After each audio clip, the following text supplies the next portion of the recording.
Hi all, welcome, welcome. Very happy to be with you all here this Wednesday, our first webinar of the year. I hope everyone's start of year is treating you well and that you had some time to rest up end of year. For anyone who is new, my name is Melanie Naranjo. I head up the people team here at Athena. We are a compliance training platform and we do everything from harassment prevention training and DEI all the way to cybersecurity, hotline and case management, and even LMS. With that said, one of the things that we really love doing is bringing HR communities together because anything compliance related, we know it gets messy and people need to have each other to lean on. I don't know about you all, but sometimes the HR department can get a little lonely, especially if you're a department of one or two, or you're the senior most HR person and there's not a whole lot of people that you can lean on for some of that confidential stuff that's going on. With that said, so excited to kick off the year with a webinar focused all about us and how we can help ourselves. I know many of our webinars understandably focus on how we can help our employees and support and empower them. But I think it's really important to take some time to talk about ourselves in HR and how we can empower ourselves and support ourselves and build that network. With that said, very happy to be joined by none other than Mel Steinbach. And we decided beforehand she's going to go by Mel and I'm going to go by Melanie. Okay. And that way, if you're trying to get one of our attention in the comments, that's how you know who you're going to call on. Yeah, Mel and I have well, we've talked in various capacities, like over email, because we're in similar communities together, and then we connected over LinkedIn. And I was so excited to have you come chat with us as Chief People Officer at Masterclass. Both what an awesome opportunity in the sense that Masterclass, like, come on, this is a perfect topic, and I'll let you talk a little bit. I love it. Yeah, more a little bit about that in a second, but also just looking at your career trajectory. Wow, very impressive. Mel, can you, for the audience, just introduce yourself a little bit more? Who are you? How did you get to where you are today? Yes, I'm so excited to be here, first of all. And thanks to Ace for that vibe in the intro music. Loved it. I'm Mel Steinbach. I think the most important thing I want people to know about me is that I am fascinated by people. I've been fascinated by people since I was a little girl, and I didn't even know that this was a career to work exclusively on how people show up in the workplace, but how lucky am I that I get to do it? And I deeply believe that people want to do a good job at work, and that is our job as chief people officers to help them do that. I've had the opportunity to do that 4 times. So I'm a 4-time CPO, which I think I've had all of these really different sizes of companies and stages of companies. But I really love the work that we get to do in this role. And now I get to do it at a company like Masterclass, which is so great. And I recently added another position, so an addition, not a promotion. And so in addition to being the chief people officer at Masterclass, I also now lead our Masterclass at Work business. And so now I'm like the general manager of that business, which Masterclass at Work is built on the philosophy that everybody deserves to learn from the best, and that we all deserve really engaging training, and that it doesn't have to be boring. I love Athena's compliance training because I also think you believe in entertainment, and that great education can be entertaining, but we do that mainly on people skills for a wide variety of customers. So exciting that I get to do both jobs together. I can tell already this is going to be such a great webinar in particular because it's really interesting that you have built your role beyond the scope of people, which I think is something that many people in the audience are interested to learn more about. Yeah. So with that said, really excited to kick this off.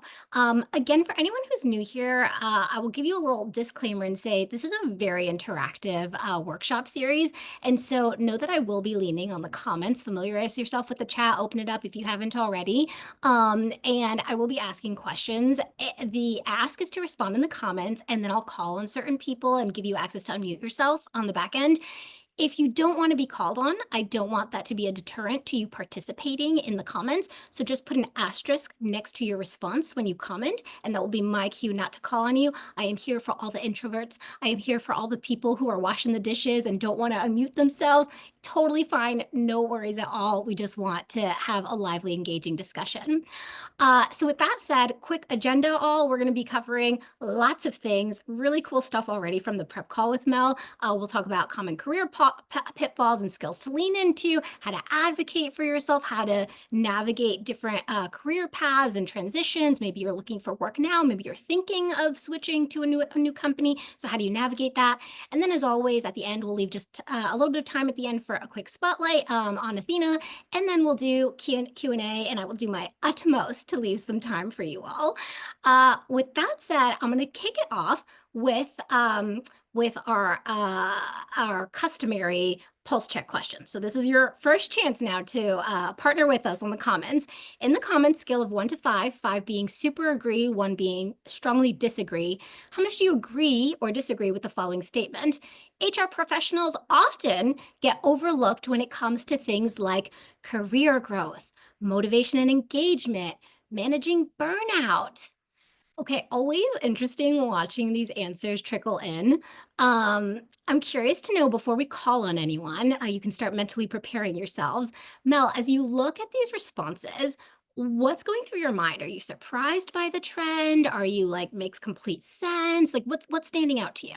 Oh, I think it makes total sense. I mean, we have, as a function, been asked to take on so much since 2020. And I don't know about you, but no one said to me like, oh, we'd like you to now become like a facilities expert as well as like a, infectious diseases expert. And we're going to give you 6 months to learn how to do that really well. No, it didn't happen like that. It was like, here you go, here you go, here you go, here you go. Figure it out, HR. Thank you.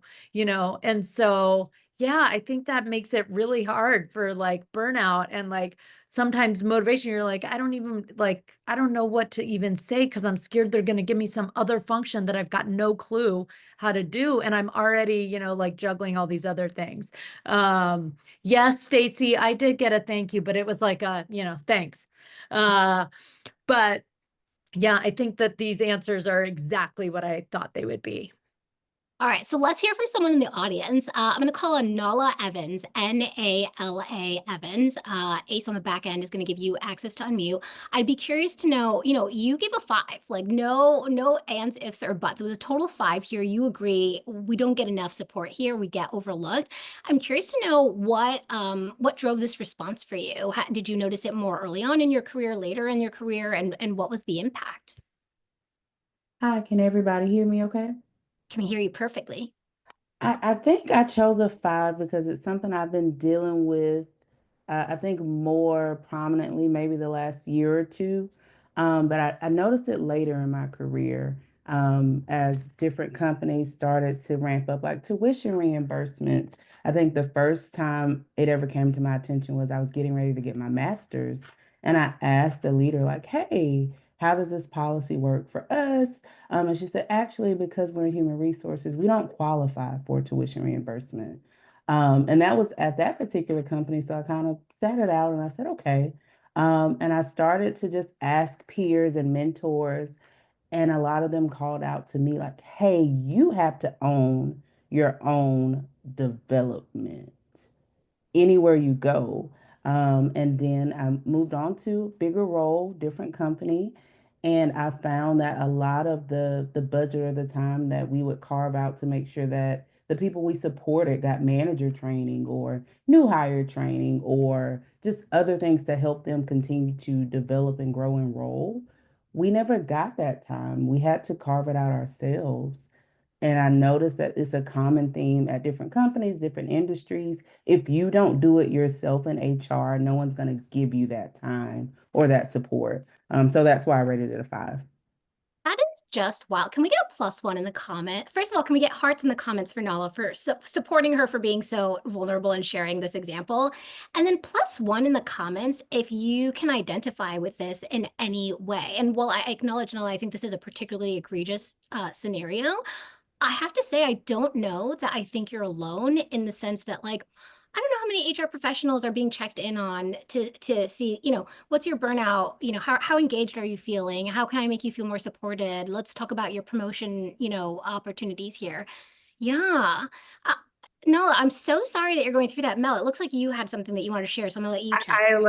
I first of all, I'm like, I am stunned that a company would put a policy in place like that for everyone except for HR. I'm like, I it goes against like everything we preach in terms of like inclusion and making sure that everyone has access. It's like it's so Nala, I'm so sorry that you went through that. But I also, like, you saw shock on my face that that was like actually the policy, but also not so much surprise with everything that you said after that, which was, we've got to own our own development, which I will say I don't like entirely disagree with. I think there is a thing, like for me, someone said to me, you have to care more about, like, you care most about your career versus anybody else, right? Like, because think about it, as a leader, I have to care about my own career. I've got to care about like the careers of my team, and I have to care about the career growth of all of the people that work at Masterclass. So I'm getting like the amount of like career care, like split up into all of these like tiny little bits, but you can care about your career the most.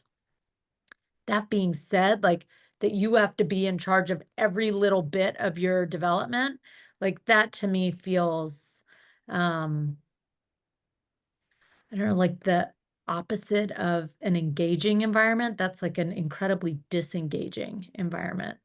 100%. And what I'll throw out here is, you know, I think it's highly ironic. I just want to put it out there, right? That the people who are supposed to be the best equipped to help other people grow are then not getting growth themselves to then empower other people to grow. So I do think it creates this vicious cycle. And I, for one, would like to make sure that in today's webinar, if you get nothing else, you get some actionable insights on how to help break that cycle. Yeah. Whether it be figuring out how to change the minds within your company, figuring out how to work with your company, or determining that maybe this is the place where you've stalled out, and in order to keep growing, you will have to go to another company. And that's an unfortunate but real option or real possibility that might come up and is worth acknowledging if that's where you end up landing.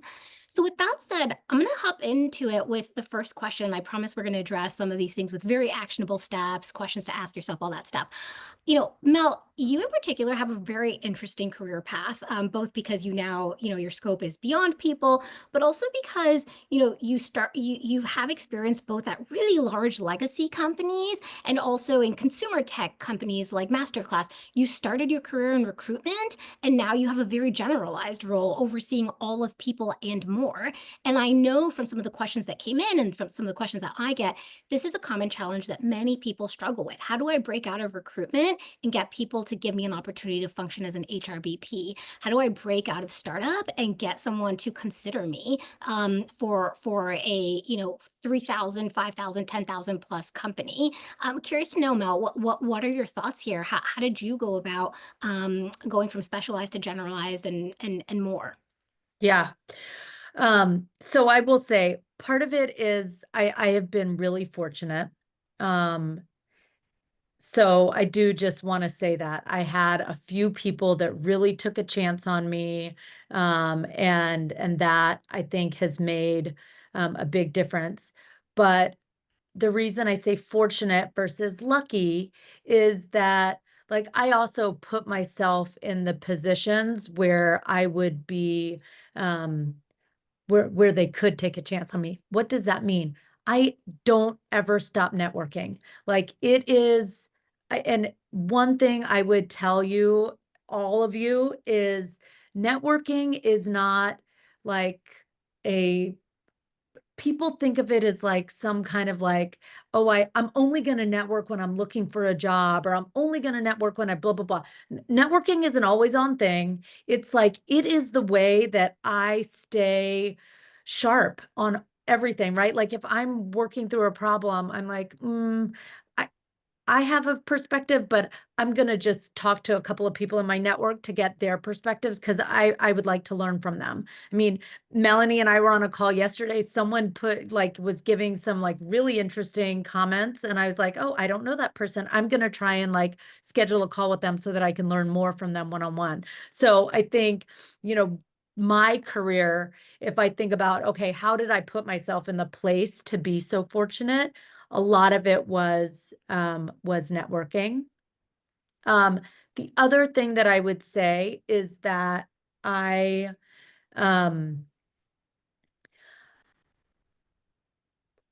I didn't always have this view of like I have to be this job.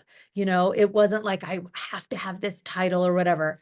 I was trying to play the long game a little bit well, not a little bit, a lot. I was trying to play the long game a lot. And that meant for me that I was, when this opportunity came for me to move from being a recruiter, an executive recruiter to a chief people officer, I was going to go for it. Then the next opportunity was actually not a chief people officer. It was a step back to just lead talent. Now it was at a much larger company, but I was like, okay, well, if I want to ever get that big company experience, I'm probably not going to get it like straight over. So let me go do that. And so it was like just having a little bit of a comfort with like zigzagging titles and knowing that I needed to collect experiences and that my titles were maybe gonna change along the way. I think you bring up two really important points. One I want to dig into. So we'll come back to networking in a second because I think really tangible examples will be key for anyone who's like, networking, what does that mean? It's a big word. So we'll come back, I promise. But I want to sort of throw out what I think is a spicy take or has become a spicy take. And I want to get your perspective here. I think that over the past few years, there was, and I think it's understandable, there was this trend and movement towards this concept of sort of like unpaid labor. And I'm not going to do it. And if it's not directly within the scope of responsibility, unless you pay me more money, I'm not touching it. And I think it came understandably from this wave of being overworked, being underpaid. And I think it makes complete sense. And also, it seems in contradiction with the advice that you're giving, right? Which is Yeah. say yes to more. Don't be concerned with these titles. Whatever you can do, step into it. I have thoughts, but before I bias anyone, what is your take here, Mel? Like, how do you balance the two, and how do you say yes to things while without being taken advantage of, or is it one of those things that you have to be okay with for a little while? Yeah. I don't know. You tell me. It's such a really insightful question because like I just want to say I'm very comfortable with this. I'm 49, I'm turning 50 this year, and like I really have to, thank you. I'm constantly in this place of like checking like, oh, is this something that I now have like old timer views on something, and so I really I'm gonna say this and I will just like give me a little grace on this, but so when I was talking about different titles, like Yeah. those weren't like uh I was always going up in comp. So let's just be Okay. clear on So that. that's important. Okay. Okay. So that's really important. Like the titles were changing and I wasn't too precious about that, but I'm the primary breadwinner in my family and I was not going to mess around with that. So like that's my commitment to my family. So that was not changing. That being said, like the reason that I was able to have a, a good set of interviews to actually move over from recruiter to chief people officer was because when I was a recruiter and there were opportunities to say, like, they're like, oh, who wants to like be part of this like internal task force on creating a mentor program? I was like, oh, I want to do that. Part of it is because I'm insanely curious and I just wanted to learn. But it was also because I was like, oh, like that could be an interesting experience to have. And so I am not advocating for like free labor, unpaid labor. I believe deeply, deeply in pay equity. It's like one of the things I'm most proud of at Masterclass that we have it.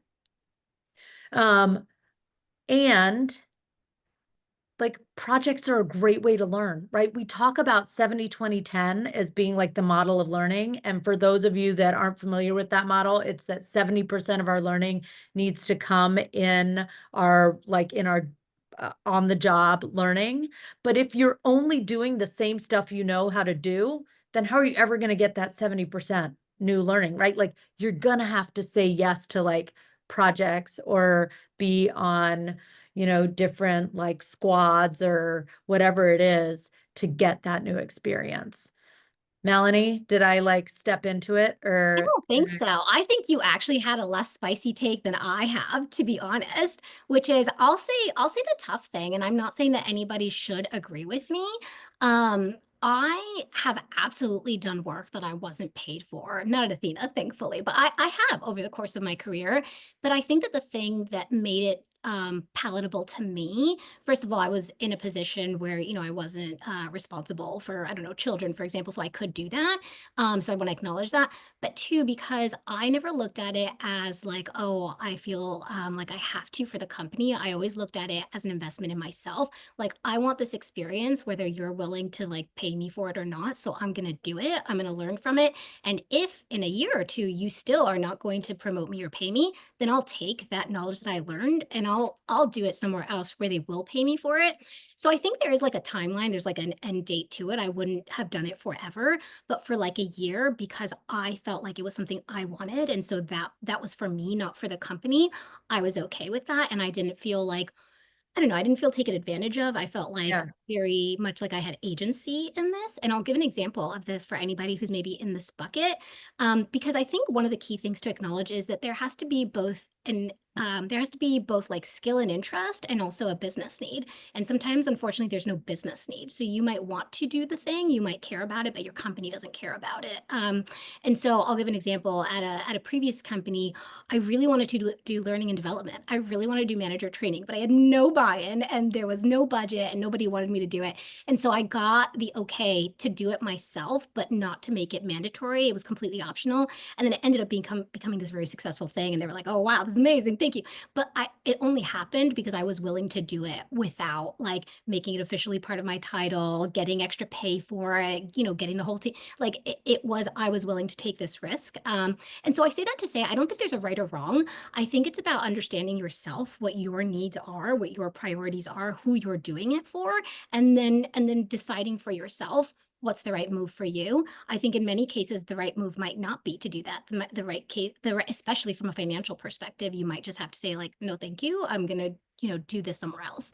Yeah. Anywho, any final thoughts before I'm seeing a lot of engagement in the comments. So this is touching I on. know there's so many awesome comments in there. I will just say someone said, hey, what's the other part of 70-20-10? Because I realized I only said the 70 part. The 20% is like coaching and mentoring. The 10% are classes, right? So whether that is, SHRM courses or online or whatever, 70-20-10, that's the general model.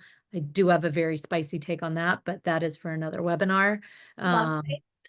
so All right, so I'm looking at time. So I'm going to time box this. So 30 seconds or less. Mel, I loved when you were talking about networking and you got a little bit more specific and you said something as casual as like just asking for people's input. That's networking because now you've engaged with people and now your name is familiar to them. What are some other tangible, quick things that people can do for networking? For anyone who's like, oh, networking, what do you mean? I have to like schedule coffee with someone? Like what are other forms of networking that people can start doing today? yeah. So the first thing for me with networking is it is a little bit of like the thing I always keep in mind, someone taught me this once, is the best rule about networking is reciprocity. So it's not, you can't always be the giver or the taker. You gotta like kind of give both in it. And so when you're reaching out to someone, so let's say like I really want to talk to Melanie because I think she's like so interesting and vibrant. What I would say is, hey, I'd love to get some time. I have something that I'm working through, blah, blah, blah. I'd also love to, offer you my experience on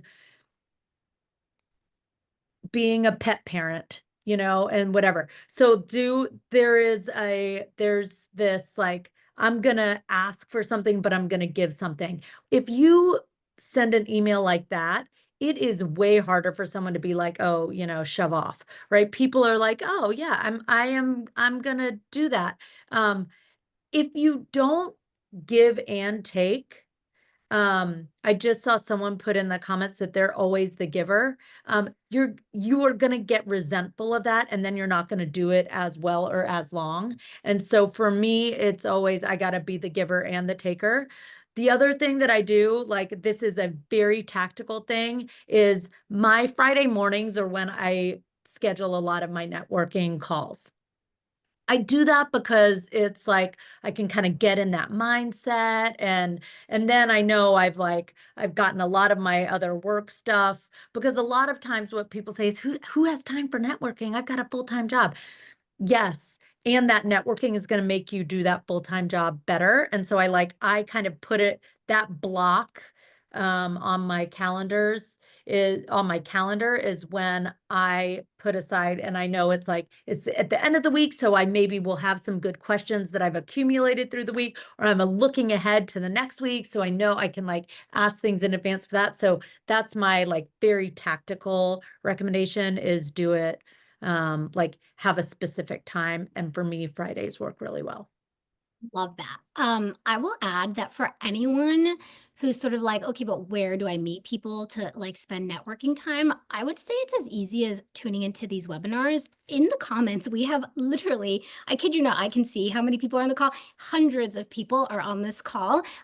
You can just share your LinkedIn right now and connect with people. Peter Moglia, who is in the comments right now, Peter, you're my favorite, always has a list going and notes. And so literally connect with each other here, be like, hey, saw you at this webinar, would love to grab coffee sometime, virtual, whatever. And then the other thing is I would recommend joining people communities. There are many out there. My favorite one, I'll be honest, I'm biased here. I love Troop HR. I've been with Troop HR for going on 3 years now. I should disclose that I partner very closely with them now on the advisor side, and they're just really thoughtful. Okay, but we might have some Troop HR members on the call. They're very, very thoughtful, and you get responses. So honestly, just join people communities of all kinds. There are free ones, there are not free ones. Find your niche where it's gonna feel right to you, and just connect with people there. Okay, with that said, I would love to pivot a little bit here. I'd love to know, when we had a really interesting conversation about this on the prep call. I had the question, which was, tell me about a time in your career when your career really took off. And you had a really interesting answer that I think will be helpful to the audience members. Yeah, so I don't think there's just been one time. I feel like my career, to the point that I was making about all these different titles or whatever, I've just been open to different times of acceleration and honestly deceleration in my career too. So when I made partner in that executive search firm, I thought, oh my gosh, it's the last time I'm ever going to get promoted. I've reached the pinnacle of my career. This is so amazing. And at that point, I thought, oh, that was it. And then I got this chief people officer thing, and I was like, oh, okay, well, maybe this is it. And then I went to a really big, I went to a really big company and a not chief people officer job. And I was like, oh, maybe I'm plateauing here or something, or even going down. But then I got promoted there, and I was like, oh, what? And then the world fell apart. And then I was like, oh my gosh, I don't know, do I even want to work again? I tell you all of this because it's if you're waiting for this lightning strike and I will know 100% that I am fully ready. It is not my experience that is how it happens. It is my experience that you're putting in a lot of hard work. Someone acknowledges it, and you start to feel like things getting a little like easier and bigger, and you get like a promotion, you're like, okay, well, here we are.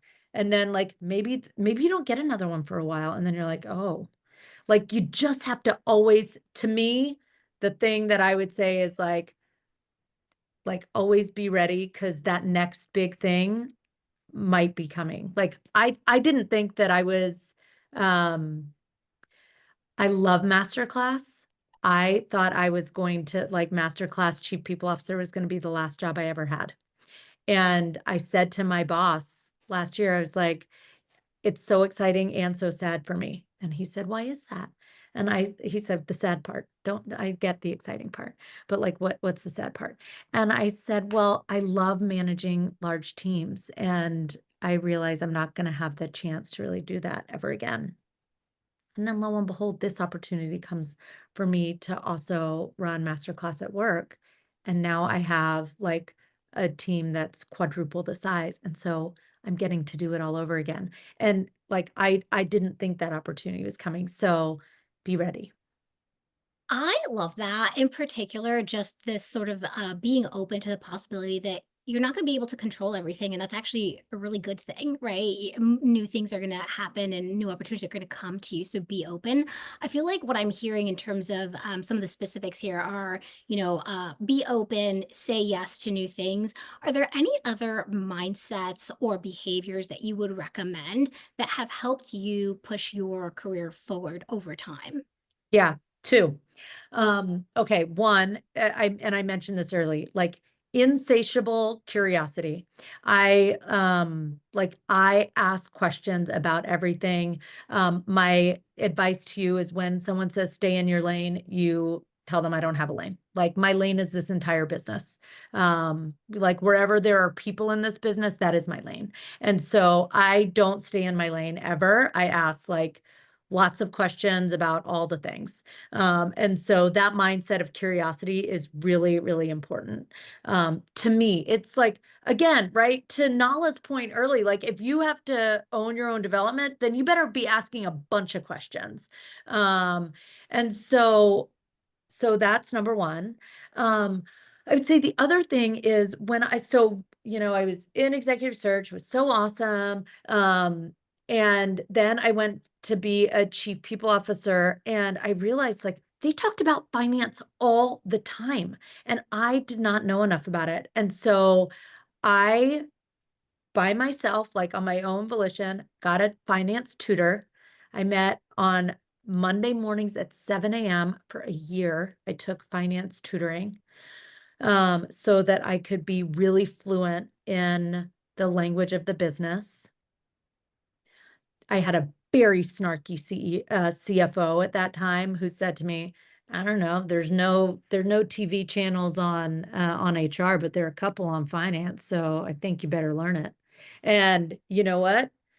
Amen to that person, because I did, and it has been super helpful. So like those are the two things that I would say, like your lane is the whole business. And if you aren't confident in finance, ooh, get confident in finance. I love. Send the balloons. I love that. I still don't have it, unfortunately. I don't know. Mine hasn't upgraded. Okay, very briefly, I'm curious to know the flip side of that, which is what are some behaviors or mindset shifts that you think maybe held you back or slowed you down in your career, or that you've observed in other people that you can see, ooh, that really held them back from that opportunity? Yeah.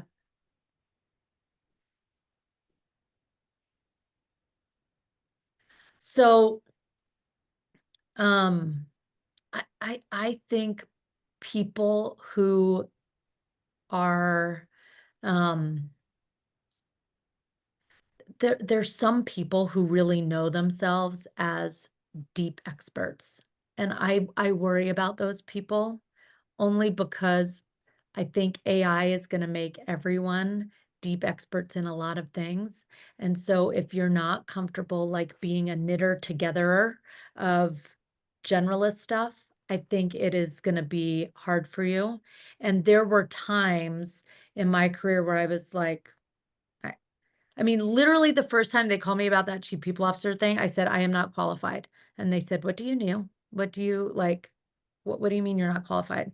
I said, I don't know the first thing about, how to design a comp plan. And they said, and they like drew me a grid and they like asked me a few questions on it. They're like, you know, everything you need to know about designing a comp plan. And I was like, oh, okay. But like that whole idea of like, I knew myself at that moment as a like deep expert on one thing, really like it was going to hold me back if I didn't let go of it. And someone helped me let go of it. But I would tell you, like, if you can let go of that yourselves and say, okay, listen, I am an expert on humans, and human intelligence is going to be incredibly valuable for the next like eon. And so that's what I'm going to be awesome at. I do really love that because even though what you're saying is like, hey, let go of being an expert, I do think you're also implicitly in some of your language implying you know more than you realize. And Yes. lean into that gut instinct, but agree with you that sort of letting go a little bit of that persona is important. I'll add, I think Can on I a jump in on that for a second? Because like people call it imposter syndrome. Like sometimes later I've been okay with being a generalist, but there are people who like they they think they're like playing stump the champ with you. And so I think you have to like whatever you feel, um like whatever you're embracing in that moment, hey, I'm going to be a generalist. Like I tell my team all the time, hey, the reason that we're having this meeting is because I'm not as good at this thing as you are. And so that's why we're having this meeting so that you can contribute and make our decision better. And like that basically like cuts those stump the champ people off at the knees. So like even if you personally are like, oh, I'm cool not being an expert, there are people who are going to like I don't know, be mad at you that you're not the expert. I don't know what the word like what yeah. is their motivation. But I find that really annoying. Yeah. Yeah. I think it's important to hear that aloud, that validation, because I think that there are many of us who are sitting there with people sort of like putting us down or dismissing us. And it's very easy then to believe them and dismiss ourselves. I'll say for anyone who's struggling with this, one very quick way to invalidate that is literally go out to your HR community and say like, hey, can I gut check something? Here's the thing I'm proposing, getting strong pushback. Like, what do you all think? And 9 times out of 10, the majority of the HR community is like, yeah, what you're doing is right. They're just not receiving it for these reasons. Let's talk about how we win them over or have those conversations. And I will say that for anyone who does have that struggle, something I'd think about is I think oftentimes with HR, it's less about the what and more about the how. So the how of how you communicate, the how of how you ask for something, the how of meeting someone halfway. Because I think oftentimes the risk is approaching with a very rigid mentality and like I Yeah. know right and I don't have questions. Whereas to your point, Mel, like if you come with humility, if you're like, hey, here's what I'm proposing. I'm proactively asking what could go wrong, what about this would be difficult to implement, like what am I not considering that would add pressure to what your team is focusing on or get in the way of your goals. You start to immediately get that buy-in. So I would say go in with confidence, but also go in with humility. Oh, I'm doing a time check. We got 5 minutes left. So Mel, we're Gosh, how do we only have 5 minutes Yep. left? So I am going to be just ruthless here and just Okay. ask just two last questions and then we're going to Okay. get over.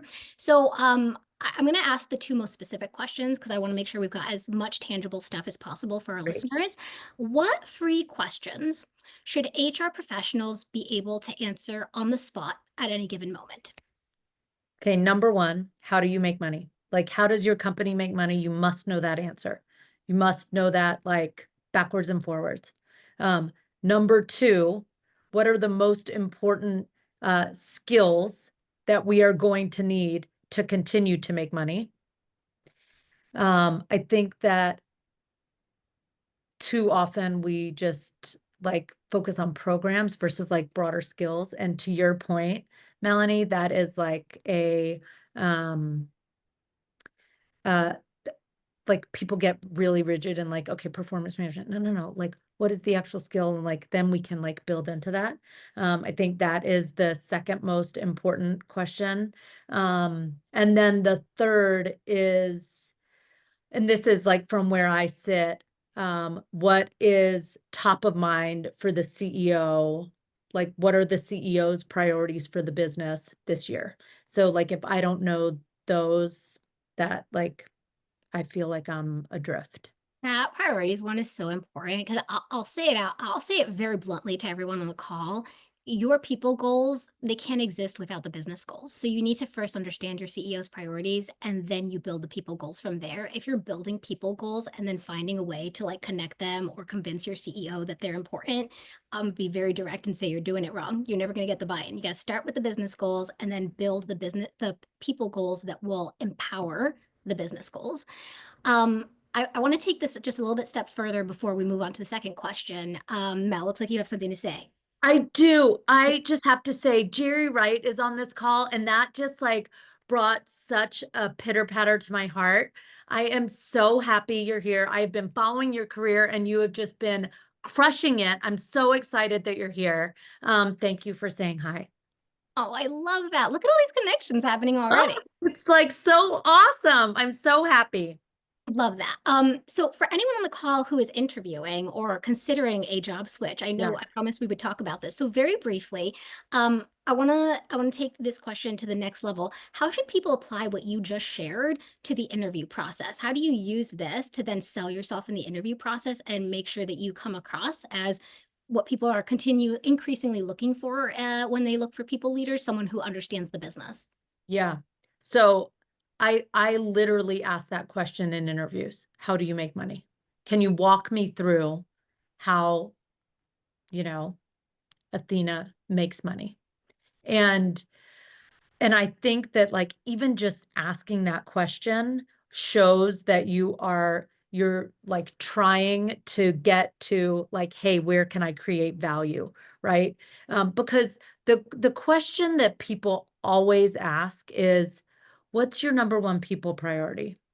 Well, I mean, that's a fine question, but asking how you make money or like, you know, or even saying, hey, I was looking at your financials if they're a public company and I saw X, like then all of a sudden you're putting yourself in a different, you're like recategorizing yourself as someone whose lane is the business versus people. And I think that that is like, that's a really important question to ask first. The follow-up question though, on that one is also very important. So if they say, listen, we're really a sales driven company, like it is all about like new account, like we have to generate like 700 new customers a year in order to continue to grow, then you can like the double click into that is tell me about how that sales organization has been functioning. That's where you can ask all of the great people questions that we know how to ask, right? Has that company, has that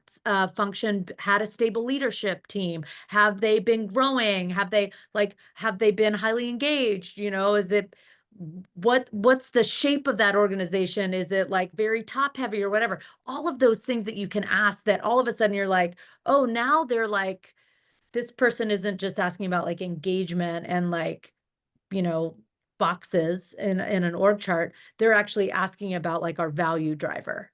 And that to me is super, super important. Man, we're getting so much good stuff on this call. It really is such a shame that we're having to wrap up already. Don't worry, all. We're still going to do Q&A, but I want to leave time for your questions. And so last question to wrap us before we move on to the next portion of this webinar. I'm curious to know, how do you determine when you've maxed out on growth potential at your current company? Because I think it's a question that a lot of us are asking as we look to continue pushing ourselves forward.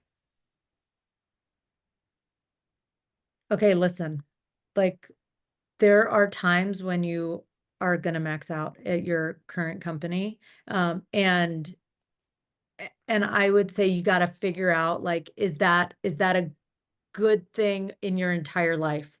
And I say that, Melanie, because there have been times when I have like been like, oh, I'm not really growing professionally, but I was like having babies and I'm like, well, that's I'm growing personally, physically, but whatever, there were times when I was like, you know what, I'm not necessarily growing professionally, but my daughters are graduating from high school and I really want to be around more. So I think like the first question is, I'm not growing. I've maxed out my growth potential. Is that okay right now? Right now, right? We don't always have to be on this like massive, rocket ship. Like sometimes it can take a pause and that's okay.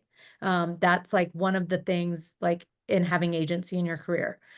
If you are stalled out at in your current role, I always think it's easier to move within a company if you can, right? As we talked about, like sometimes you can like get that extra project. Like, is there a way for you to grow like by taking on some of these other things? We started the conversation with that. I will end the conversation with that because I think it is like really, those things can really help you.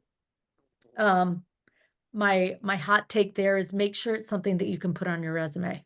Like I don't know, like led investigations that nobody else wanted to take, not like that is not something you're going to put on your resume. Like think about, is it something that I could put on my resume when you're taking that on? And then if you can't, then use all of this amazing networking, and really like be thoughtful. The thing that I always tell people is they always are trying to like fix the things that are broken. They never think about the things that they're trying to retain, right? I don't like that the CFO says that, so I want a CFO that's nicer, but I don't think, oh, but I love that I have such a supportive sales leader, so I also want to do that. So when you're looking for your next role, think about what you need in that job, but also like the things that you want to maintain from your current company, so that you're not just, like searching for greener grass and not protecting the green grass that you've already got. Really solid advice. I in particular agree with the statement about the greener grass. And the thing that I would tack on here is really making sure that you've explored every opportunity within your company before you make the decision to leave. Because if you don't develop the skill on how to find opportunities where it's not already being proactively given to you, you're going to run into the same issue at your next company. Because as we already learned from the beginning of this call, there's not necessarily somebody who's coaching HR to help them. So you have to develop that skill yourself. And so I'd think about things like, are you going, let's say you're a recruiter and you want to get into HRBP work. Are you going to the HRBPs and saying, hey, what's like, what are the worst things on your plate that you don't want, that you want to offload? I'll do it. I'll do it. Because that's your foot in the door. Thinking about things like, like what's a nice to have or a project that like nobody cares too much about, but like they'll let me do it because it's not going to cause that much waves and it's going to give me that experience. Really think about what opportunities exist before you decide to walk out the door, because Yeah. there might be a lot of opportunity, and especially for anyone who's looking to shift laterally, the easiest way to do it is in-house. The easiest way to do it is in-house. If you try to do it by applying to a new job and you don't have that experience, it is 10 times harder, 10 times Yeah. harder. Yeah. Okay, all. With that said, I'm going to move us over into our very quick spotlight. And then Mel, we're gonna do some Q&A. So I hope you're ready. Ready. I don't know if you have access to the Q&A. If you do, you can feel free to start skimming through them while I do this, just to mentally prepare yourself. I'm going to very briefly share with you one of my favorite things that we have at Athena. For anyone who has all their trainings loaded on a Google Drive somewhere, and then for your new hires, you have to give it, and then you can't track, have they taken it, have they not taken it? And my alternative is to sign on with, this $30,000 LMS because it's going to come with 800 trainings that I don't need. I just need the platform. You are in luck. Athena offers exactly that. We have an LMS course builder, which is basically what it sounds like. We are able able to offer a much more affordable LMS because you are not paying for 1,000 trainings that you don't want. You are literally just paying to have access to the platform so that you can host your own trainings here. You can assign them. You can track who's completed them. You can send reminders. You can track completion dates. You can include attestations. So I'm going to very briefly show you what this might look like to create a course on your own. Very simple. So if you wanted to create one, you would just create one. So let's say you wanted to do one on how performance reviews work at Athena, or insert name of your company. You literally would just create modules. You could upload a file, or you could link to an existing video. I have pulled up, as in case anyone is able to see, one of the cat videos that I show for my cats. They really like watching squirrels. You can say, hey, this is going to take approximately 3 minutes. I'm going to require that they watch at least 50%. So I'm going to let them do 2x speed, but they still got to watch the whole thing. And then you can add modules. So maybe this one is how we define high performance. And so that'll be one section. And then you can even add a check on learning. So maybe you add questions like, which of these is not a way we define high performance. And then you can add answers. So maybe one of this is autonomous, one of them is resourceful, and then one of them is working till midnight every day. I'm going to hope that for all of you, this would be the one that is not part of how you define high performance. You would save the question. And then if you wanted, you could add policy attestation. So maybe for your code of conduct or something like that, you could add a form that requires a signature to confirm I've taken this training, I have read the policy, and I agree to uphold these standards. And then you just save it. I'm not going to do that on the call because it's a demo. So we'll just close this out. Let's see, exit module. And then you would just have all of your trainings here, and then it would show up under my courses. And I won't go through this process, but you could assign them. You could auto assign them so that it auto assigns to all new hires. It's a really cool tool. It's much more affordable than an LMS that comes with 800 courses that you don't want. So if anybody here has courses that they would like to be able to better track and assign, highly recommend that you check it out. We offer discounts to anyone who hears about us through the webinar, so feel free to reach out. Okay, with that said, let's kick it over to Q&A.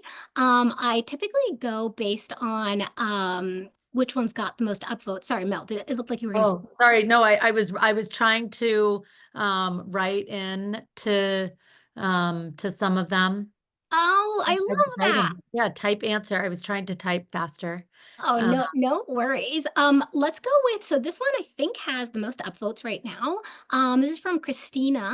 Any ways to become a better strategic thinker? I'm a generalist, and this is my next career step to become a strategic HRBP. Okay, I am passionate about this subject. I spent a lot of time and money learning how to be more strategic. Write this down. It's a very simple framework. Okay, when you think about building a strategy, the most important thing is, well, there's a couple of things. First of all, strategies are just choices, right? And so it's like, how do we make the choices? So I use a model, and it is, I make 4 columns. The first column is the market.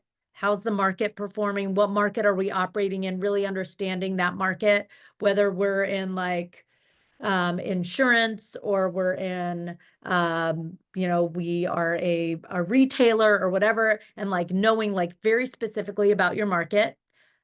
The next is customers. What have our customer trends been? Have we been growing customers? Have we been losing customers? Or what are the types of customers we get, the customer personas? The next is competitors. How have our competitors been doing? Have they been growing, shrinking? Have they consolidated? Are there new competitors in the market? And then the last is my own company. And like, what are our core capabilities? If you can kind of put those 4 things on a sheet and know those, then you can start to say, then you can, whatever the question is that you're being asked, hey, how do we, how can we continue to grow more efficiently, then you can look at all of that information and you'll start to have like a better perspective beyond just like, well, here's an HR thing we can do. It's all of a sudden giving you this like much greater set of data to make choices. Those questions were so gold. And also I'm just realizing that I do need to screen share HRCI and SHRM credit. So I'm going to put that up now for anyone who tuned in to get that. So apologies all. I will do that and then we'll ask the next question. And then Ace, feel free to put up the poll questions as well. And then if you all have time while we're chatting, just answer our questions. What I really loved about that was the gold questions, like very specific things that someone can ask. I find, Mel, that oftentimes people will get advice like make sure that like you ask lots of that you ask questions around the business, but people don't know what those questions are. So I really like the tangible ones. I think we have time for just one more. So this one's a pretty interesting one. It's how to strike the balance of being fairly new and making necessary organizational improvements while not coming across as an outsider making too many changes. And I'll add that I think this builds on some really solid advice that you gave, which is like there's no lane. There's no lane. I'm asking all the questions, right? The company is my lane. And also the reality is that it's not necessarily always received well, and you might get a lot of pushback. So how do you do that in a way that's either palatable or most effective so that people actually hear you and partner with you? Yeah, there's a couple of things that that I think are important there. So first of all, you have to really understand the organization that you're coming into. There's some organizations that believe you have to fit in before you stand out. And you need to understand if you're in one of those, because if you are, then I would say that you're like any change you make is going to be an indication that you don't fit in. And so I think paying attention to that. The other thing that that I use is, and you heard me say it a couple of times on this call too, in my experience, right? So I would say, hey, in my experience, when we have two sales leaders that are fighting over the same territory, in my experience, we've made a decision to consolidate under one sales leader. Can you help me understand why we haven't done that here?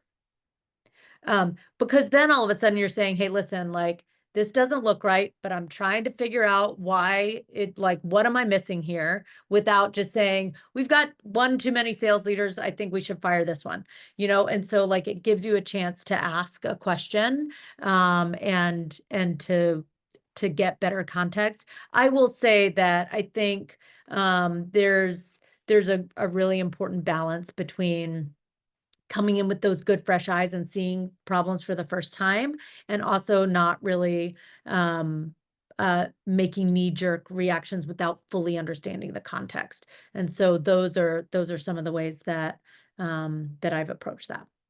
Well, what a wonderful session. I can tell from the engagement and the comments and the follow-up questions. This has been really valuable for so many in the audience.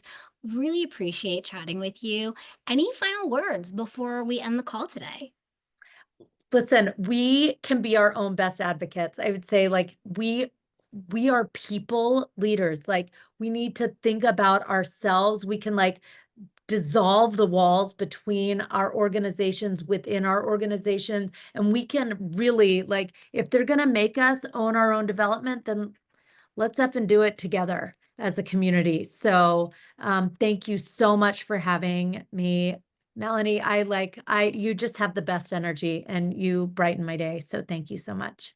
You so much. Right back at you. Oh, I'm so excited for all the follow-up to come. All, please keep an eye out for your emails. We'll share additional resources. We'll connect you to another webinar that Mel is participating in so you can learn even more. And we will see you at the next webinar. Thank you all and a happy 2025. Happy 2025. Bye. Bye, everyone.